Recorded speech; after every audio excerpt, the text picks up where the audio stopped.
hindi ko naman nakita kung anong pangyayari. Ha? Kailangan natin siya madala sa pinakamalapit na hospital para mabigyan natin siya ng pangunang lunas. Huwag mo muna lalayo, pwede mahiram muna yung driver's license, sir. Tapos yung tricycle pa, pwede pakitabi muna natin para tayo magpas na obstacle. Sige lang, unahin muna natin yung tao na nangangailangan ng medical assistance. Alright mga puro, first and foremost, yung ano muna, Ano masakit sa medical. Tatawag tayo ng ambulansya, papadala kita sa pinakamalapit na hospital, sir. Ha? Status assessment. Sir,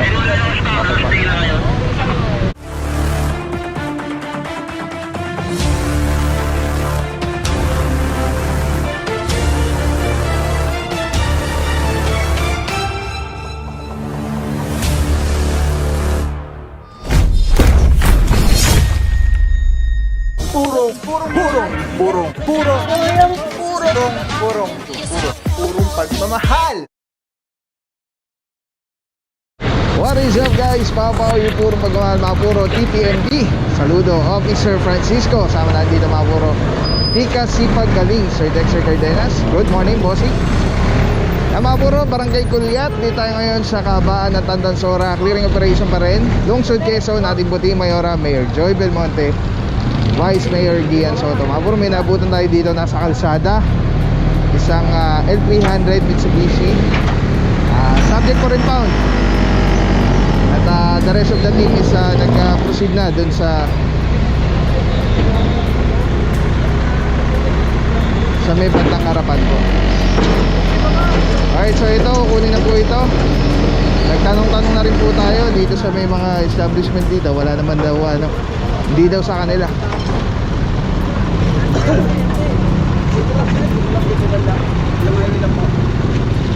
nadisgrasya daw doon.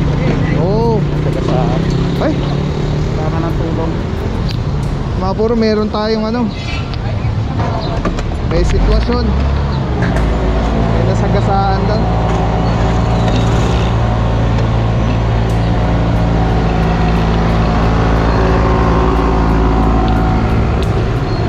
Responde lang tayo mga puro. Ito kasama natin Officer Francisco. Nasagasaan. Naku, sana naman hindi seryoso yung yung tama.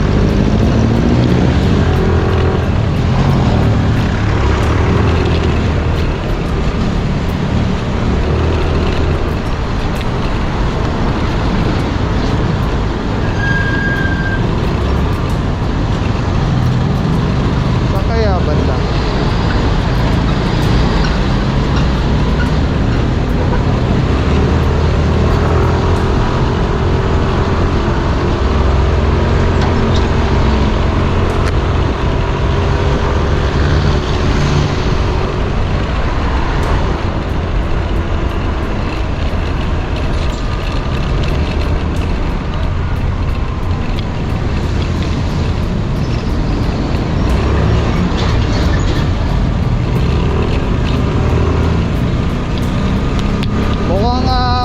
Specific na place yung sinabi ni Bossing.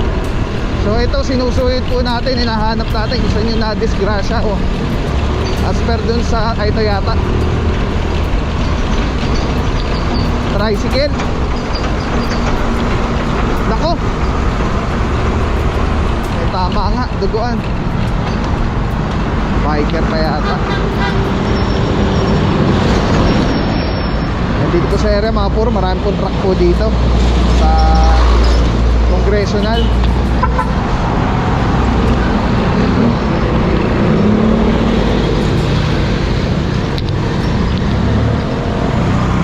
Biker nga.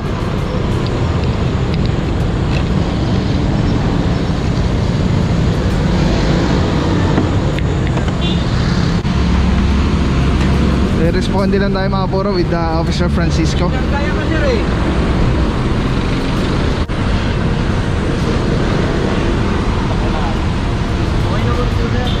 Ano ba ang nangyari? Ang nangyari po sir, nandito po ako sa Bicycle. outer line. Patay na to. Okay. Ang nangyari po, ito po tricycle na to, nandito po siya sa outer line. Okay, pumasok siya. Pag ano niya po, may pasahero po dito kaganina matanda sa kabata, bigla po siyang lumiko. Tigit po sa lahat, wala pa po siya signal light. Isasakay niya sana. Opo, May pumarang pasahero sa kanya. Opo. Asan yung driver nitong Ako driver? sir. O ganito siya ba? Ito, actually, hindi ko naman nakita kung ano ang pangyayari. Oo. Ha? Kailangan natin siya madala sa pinakamalapit na ospital Oo. para mabigyan natin siya ng Oo. pangunang Oo. kasa. Ha? Huwag ka muna lalayo, pwede mahiram muna yung driver's license, Oo. sir. Tapos yung tricycle pa, pwede pakitabi muna natin para Oo. tayo magpastawag lang. Yung Sige lang, unahin muna natin yung tao na nangangailangan ng medical assistance. Alright mga puro, first and foremost, yung ano muna, Ano masakit sa'yo? medical. Tatawag tayo ng ambulansya, papadala kita sa pinakamalapit na hospital, sir, ha? Status assessment. Sir? So unahin muna natin mga puro yung mga damages at kailangan na ano muna ito. Tatawag na po si Officer Francisco ng ambulansya.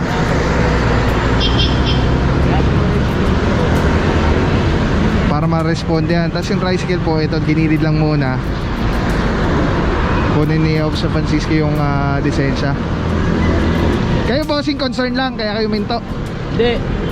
Gaano kami Dito kayo. Test control kami. Nakita nyo nangyari boss? Hindi. Hindi na nakita. Ito namin nagkaganyan na eh. Alright, so yun mga puro, wait lang natin yung ambulansya. And ito po ay bike lane.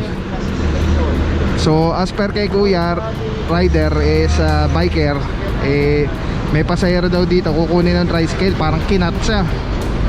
Siguro nagulat, iniwasan. Ayun, nasa implang. Barangay Kulyat. Pasong tamo na ata to. Barangay Pasong tamo na to. Pasong tamo, Kulyat.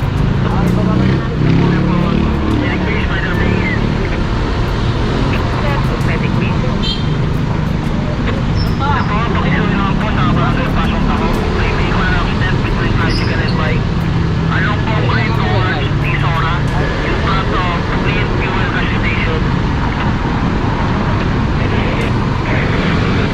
Sir, Tricycle in a pipe. yung driver, ano? Opo. Isupin natin, kunin ko lang muna yung dokumento. Babalik ko din naman sa iyo yan, ha?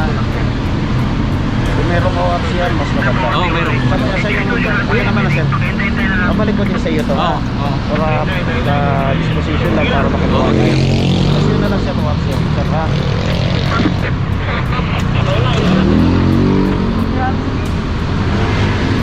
Alright mga puro, antabay lang po tayo ano? At kumontak na si Officer Francisco. Nagradyo na ng ambulansya para responde dito sa aksidente na nangyari dito sa Congressional Avenue. Alright, let's go guys.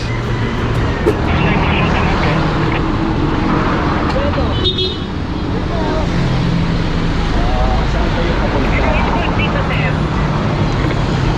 Saan po kayo papunta, sir? Trabaho. Tawag na po ako ng ambulansya para malapatan kayo ng pangunang lunas po, ha? Pati po yung traffic investigator na kasi involved po itong isang vehiculo, nagpapunta na po ako, sir, ha? Ano po masakit sa inyo ngayon? Bukod po sa nakikita ko na oh, sige lang po. Komportable po ba kayo kung nakaupo kayo? Okay lang po na ganyan ang ano po nito. Sandali lang po, makantay lang po tayo ng ambulansya, sir, ha? Padadala ko kayo sa pinakamalapit hospital. Okay po. Nabisuan na po ninyo yung pamilya ninyo. At saka po sa trabaho kung po pwede po. Para habang ninantay po natin yung ambulansya. Okay po. Sandali lang po, sir, ha? Oh, it's spider.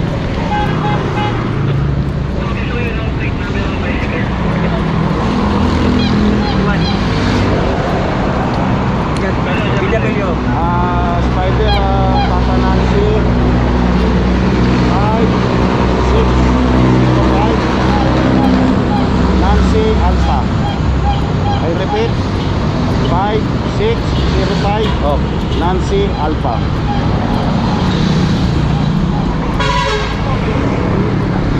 Spider, Papa nito Kulyat Total. Andyan ito ng member ito ng Kulyat Total. Alright mga puro, sa narinig natin, nagpatawag na ng investigator. Tapos investigahan na nangyari dahil may involved ka na vehicle, vehicle. So kasama nun is tumawag na rin ang ambulansya si Officer Francisco. Tapos Ano ba nangyari, boss? Okay lang po ba? Paano ba nangyari yung ano? Galing ako doon. Hmm. Pagdating dito, may pasahero nga dito. Sabi ko, puro gilid ako nagilid. Eh siya pala, hindi sa wala sa bike lane. Ah, nasa labas siya. Labas siya. Kaya nasakpol niya ako. Di ako, may barrier eh. Di ba diyan yan barrier? Tumigilid ako diyan. Sa Tubrayan Tolen, abot ako. Wala sa bike lane. So sa bike lane siya, hindi siya mabangga. Hindi ako mabangga. So kaya siya inabot dahil lumabas siya sa bike lane. Oo, hindi sa labas siya eh. Hindi sa loob eh. Kaya inabot ako. Ah, okay. Eh, may barrier pa. Ibig sabihin talagang di, diyan siya dumaan sa... Bumabaybay siya sa labas. Oo, sa labas hindi siya. sa bike Hindi lane. sa loob. Doon siya sa labas Okay. eh. Kaya nga nadali niya ako eh. Siyempre may pasahero. Siyempre dandahan ako. Dumipit ako dito sa may concrete barrier. Pagdating ko sa concrete barrier, eh, sumalpa na sa akin. Hindi naman, kasi kung sa bike lane siya, hindi siya maabot. Oo. Tawag ko na kaya rescue. Ha? Rescue. Tawag na rescue. Okay na, nag-ano na.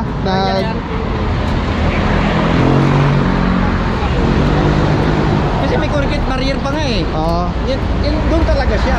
Kaya nga sabi ko, salpas sa akin eh. Anong gagawin ko dyan kung babanggain niya ako?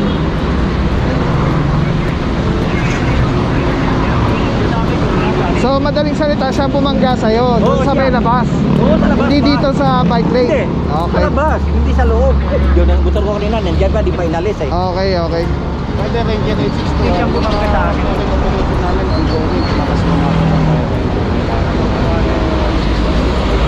Dito ka dumaan. Yan ang abot. Okay nga mga puro, meron na tayong ano, na lalaman na natin yung storya. Si Bossing pala nandun na sa ano, sa labas ng bike lane. Siya pala sumalpok dun sa tricycle. Kala natin kanina is parang nasa bike lane siya, tapos kakat yung tricycle dahil may pasahero. Hindi po ganon. So all this time wala siya sa barrier, wala siya sa bike lane. Sumalpok siya kay kuya dahil huminto si kuya doon para kumuha ng pasahero.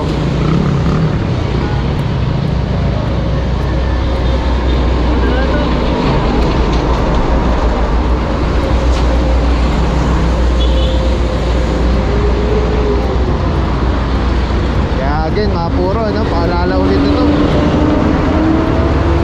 Actually dito po sa QC, Nagkasaan ka? Bakit na mo? Ay, taga dito lang pala. Hindi na para kayo pasok na mo. papasok nga daw po siya, boss eh. Eto na yata mga puro yung ano, responde. Ay, ang bilis. Ayan, barangay Pasong Tamo.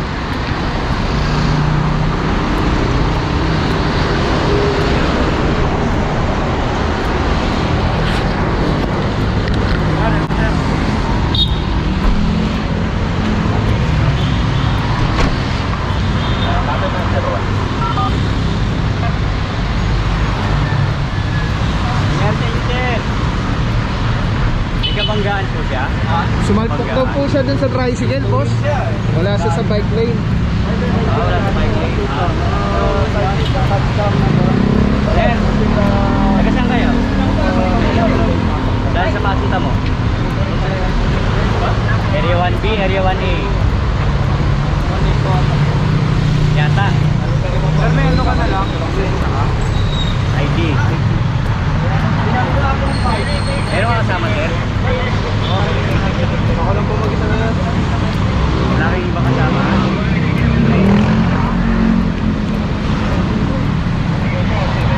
Diyan, sugat mo, sir, ha? Helmet ka ba, sir? Helmet ka?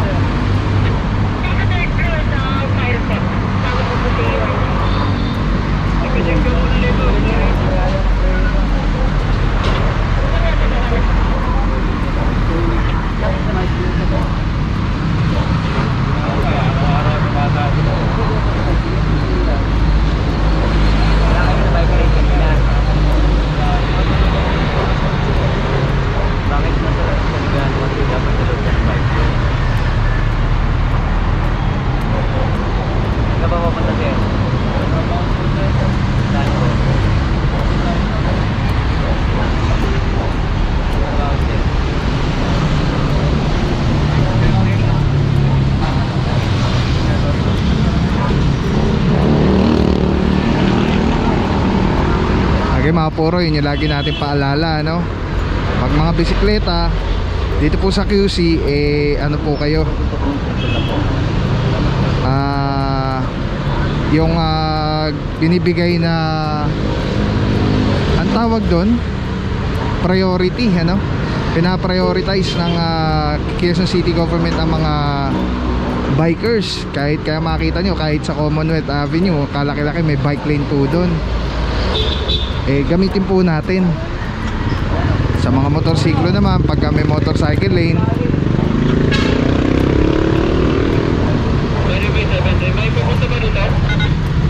okay.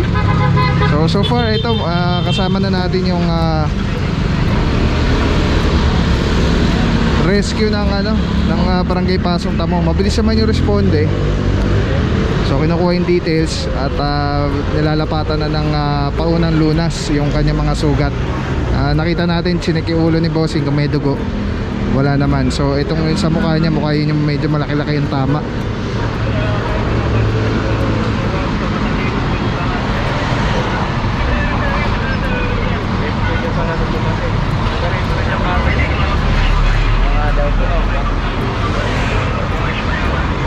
Again, saludo Officer Francisco. At ayun na po, ano lang, kinukuha lang yung mga details.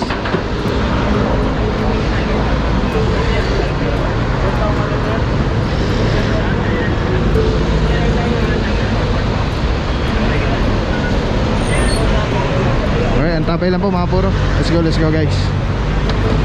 So nakita ko naman may pananagutan pa rin tayo. Although ginagawa ko na hindi mo ito kasalanan, hindi mo ito, sabihin na hindi mo ito kagustuhan.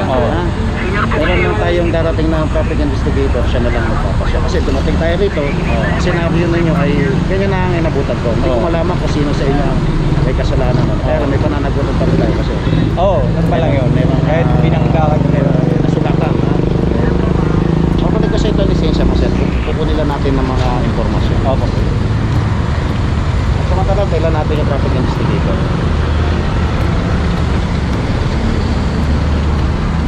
Alright, mga puro, no? Na-explain na ni Officer Francisco na pagdating ng traffic investigator, siya yung mas nakakaalam kung ano yung gagawin ditong procedure para malaman yung senaryo, kung mayroon bang dapat managot. Pero tulad nga sabi ni Officer Francisco, dahil sugatan tong biker at involved si kuya, meron pa rin siyang kumbaga pananagutan na dito, pero hindi niya kasalanan. So sa investigador na magde-decide niyan kung ano mangyayari.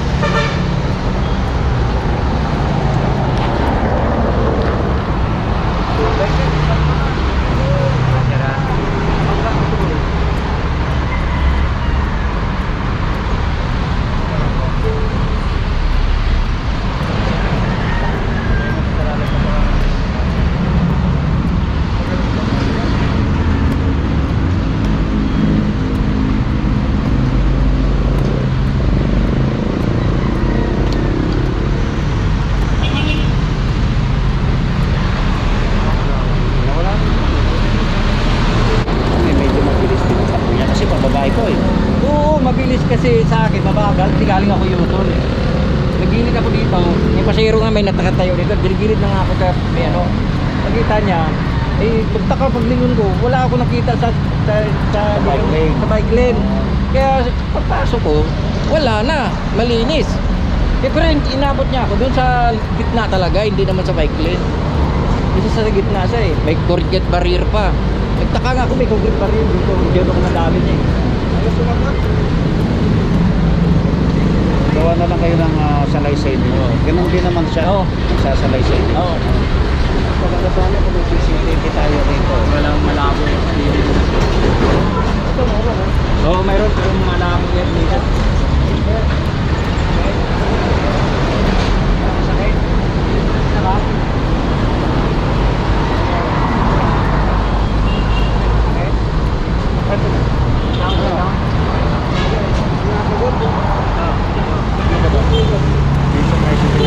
Sa tricycle po. Okay, sir. Kasi tricycle. Sir, shout ko lang po kung sino po yung De La Cruz, PSMS De La Cruz. Sige po. Sa ano po? Sa Sector 6. Okay po. 8585 bawa 5. Ano nangyari? Alright mga puro, dito na po yung investigador at para malaman Binangga niya ako. nangyari. Kaya kailangan ko siya. Ito yung gagawin mo? Yun yan, sir. Yan o, malapit sa concrete barrier, kaya nadali niya. Buti sana kung sa loob kami ako, doon sa labas. Hindi ni kinayang preno eh. Binangga yung likod mo? Oo. Alright, so imbestigahan na po to at tayo magpo-proceed na tayo with Officer Francisco. Kasama na dito ang QCPD Sector 6, si Officer De La Cruz. Morning sir. Good morning po. Saludo po si. So si Officer De La Cruz na ang mag-ano nito, mag-handle ng sitwasyon. Mag-iimbestiga. Alright, let's go guys. Alright mga puro, proceed na po tayo sa operation ulit. At responde lang po tayo doon sa sumbong na meron yan disgrasya, aksidente nangyari. And so far wala naman serious na na parang tama si bossing at naka-helmet naman siya. Though sana mas maiwasan natin yung mga ganong na aksidente kasi delikado po talaga. Lalo bisikleta, wala akong kalaban-laban dyan. Talagang katawan agad ang tama natin dyan. So sa nakita natin ang sumaltok kasi yung bike dun sa tricycle. Tulad ng sabi nga ni kuya driver ng tricycle, nasa labas ng bike lane si kuya.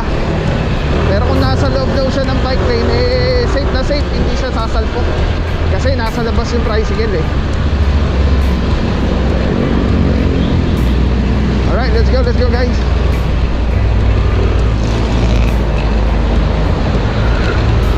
Single ticketing system, ibig lang sabihin nun ay yung uniformity ng pag-enforce ng batas. Trapiko dito sa Metro Manila, para-parehas na schedule of fines and penalties ng bawat violation at karaniwang babaylet ng mga motorista. Sa phase 1 niya, wala pa yung device natin. So ngayon, yung paninikit, pangkaraniwan natin ginagawa, patuloy pa rin gagawin yun. Nakasanayan na, yun pa rin yung gagawin. Hindi ko kumpiska ng lisensya at i-issue lang ng ticket. Pero ngayon, plus demerit points. Nakakonekta kasi yung system natin ng bawat LGU sa database ng LTO. So ibig sabihin nun, kada huli ng bawat LGU and MMDA ay naka-record sa database ng LTO. So ibig sabihin nun, bawat huli merong kaakibat na demerit points. Depende sa bigat ng offense o nagawang violation ng isang motorista ay doon na katumbas na demerit points. Contestable naman din yun. Pwede mo i-contest within 10 working days. After which, saka lang mag-aalarma sa LTO pag hindi mo binayaran agad or hindi mo kinontest yung ticket na issue sa'yo. Yung demerit points ay napaka-importante rito dahil pag kahit 10 years or 5 years yung validity ng inyong lisensya